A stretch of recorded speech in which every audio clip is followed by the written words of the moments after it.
నిజాయితీ గల కట్టెలవాడు.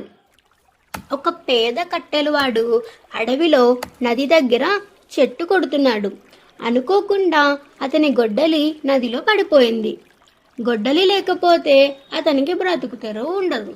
అతను ఏడుస్తూ ఉన్నప్పుడు నదీదేవత ప్రత్యక్షమై నదీదేవత నదిలో మునిగి ఒక బంగారు గొడ్డలితో బయటకు వచ్చి, ఇది నీ గొడ్డలా అని అడిగింది.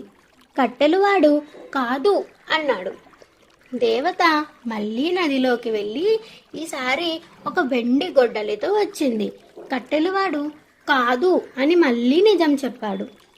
దేవత మూడోసారి నదిలోకి వెళ్ళి కట్టెలువాని పాత ఇనుప గొడ్డలితో వచ్చింది.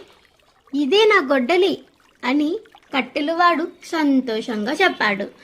అతని నిజాయితీకి మెచ్చిన నదీదేవత అతనికి 3 గొడ్డలను ఇచ్చింది. నీతి: నిజాయితీకి మంచి ఫలితం ఉంటుంది. Bye bye. Will meet in the next story only on రాణిగారి ముచ్చట్లు.